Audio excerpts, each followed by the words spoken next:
Okay, Erev Tov Rabbi Sai. We are now Shloshim Yom Kodem HaChag, within the 30 days before Chag HaPesach, which means that Gedarkenu BaKodesh, for the next 30 days or so, we're going to be talking about Hilchos Pesach. That's the halacha. The halacha is that Shloshim Yom Kodem HaChag, the 30 days before Pesach, the obligation of the rabbi is to teach Hilchos Pesach, and that means that Hilchos Pesach takes priority. That's the din. Hilchos Pesach takes priority over all other halachas. The rabbi is not entitled to say, come and check in with me in a month or two.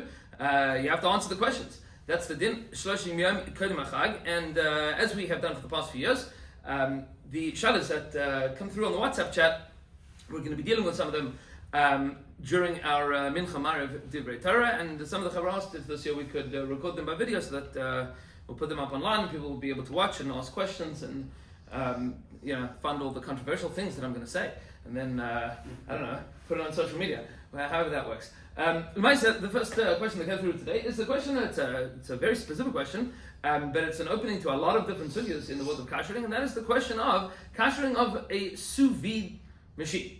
I don't know if anybody here has a sous vide machine, but the basic principle of a sous vide machine is that you have a bucket that is most of the time made out of plastic. You fill that up with water. You put some kind of, usually protein, meat, fish, chicken, whatever it might be. You put it into, you seal it in a vacuum sealed bag, Ziploc bag. You suck out all the air, you put it in the water, and then you put in like a thing that looks like an immersion blender, but it's not a blender. It is a regulator and a circulator of the water. It heats up the water and it circulates the water, and then you can keep the water at a constant temperature, circulating throughout this bucket, and that'll cook your protein to the desired temperature without concern of it getting overcooked. That's the basic principle behind it. So the question is, can you kasher such a thing for Pesach? And in order to understand that, we have to note that kashering, the Torah tells us what the basic principle of kashering is. It's a pasuk at the end of Sefer Bamidbar. The Jewish people came back from their wars against the Midianites. And the Torah tells us that the way to kasher the kelim is, and we should read the pasuk inside. Kol asher taviru ba'ish. Anything that was used in fire, taviru ba'ish, you have to use in fire. Anything that wasn't used in fire, you can use hot water. So these are the two basic principles that we have with kashering. One is called libun, which is using fire, heating something up to the point that it glows.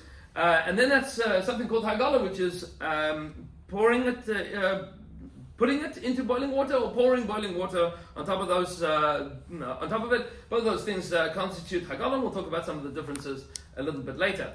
Practically speaking, the question that one has to ask first and foremost is it even possible for a sous vide machine to absorb anything that is not kosher or something chametz?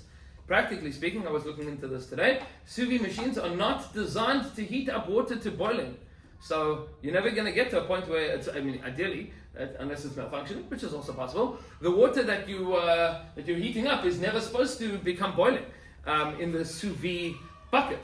So does that ever constitute a problem of absorbing the flavor of chametz? So the answer is yes, but the question is how. So possibility number one is the way that you cook sous vide is by leaving something in that bucket for an extended period of time, which means we have a principle in halacha called kovesh k'mavusha, that if something is soaking, even if it is not cooking, even if it's not boiling, even if there's no heat applied there at all, but it's soaking in a liquid for a long enough period of time, in the Rishonim that discuss anywhere from 24 hours to 72 hours, or maybe even shorter, depending on what the liquid is, that the flavor will then be imparted into the kli, into the vessel, even if there is no heat that is being applied there. Case in point, if you've ever left coffee in a water bottle, even if there was no heat, an iced coffee, cold brew coffee, in a plastic water bottle, you're going to be drinking water tasting like coffee for the rest of your life, right? That coffee flavor is going to be absorbed into that thing.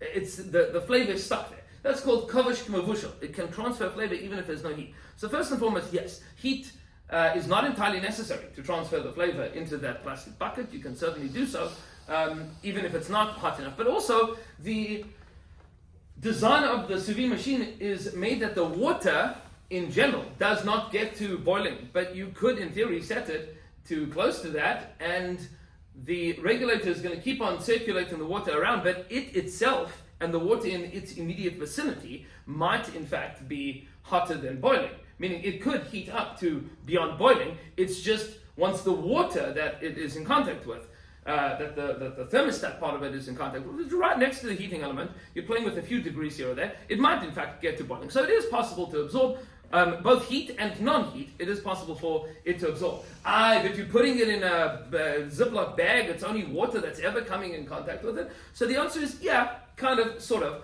We have a principle that anything that is on your countertop during the year involved in chametz eating, you should be concerned that chametz has come in contact with it, because nobody's careful that a crumb doesn't fall into the bucket. You don't care. The Ziploc, or what happens if the Ziploc ever exploded? That has also happened, or it leaks, or something spills, or when you clean it, it's washed in the sink. So that we assume that there's chametz blios, that the chametz has been absorbed into it. Yes, absolutely. The question then arises: okay, so can you kasher it? So I was taking a look online. The OU, I think 6-7 years ago, put out a video about kashering the sous vide, where I think Rabbi Elephant was discussing that yes, you can kasher sous vide from milchiks to fleishiks and fleishiks to milchiks, but not for Pesach. You shouldn't kasher the sous vide for Pesach. I was curious, why is it that you would be able to kasher it from fleishiks to milchiks and milchiks to fleishiks, if necessary, meaning, but not to kasher it for Pesach? So it's true that in general, Pesach we are more machmir when it comes to kasher, but the question is, what is the principle behind this particular chumrah? I was poking around online. There's really two theories of why the OU, at least 6-7 years ago, was machmir on this question. One is because of the concern about kashering plastic. There is a well-known debate, largely between Rav Moshe Vanstein and Rav Shalom Zalman Auerbach, whether or not it is permissible to kasher plastics for Pesach. The minhag of many Ashkenazim is not to kasher plastics for Pesach, and I think that is the official policy of the OU, not to kasher plastics for Pesach. If that is your family's policy, if that's your minhag, so then you should be aware that there are two possible issues with regards to kashering the sous vide. One is the bucket, which is usually plastic, but also the fan that is inside that circulates the water is also made out of plastic. So if you want to replace that, in theory you would be able to get around that problem.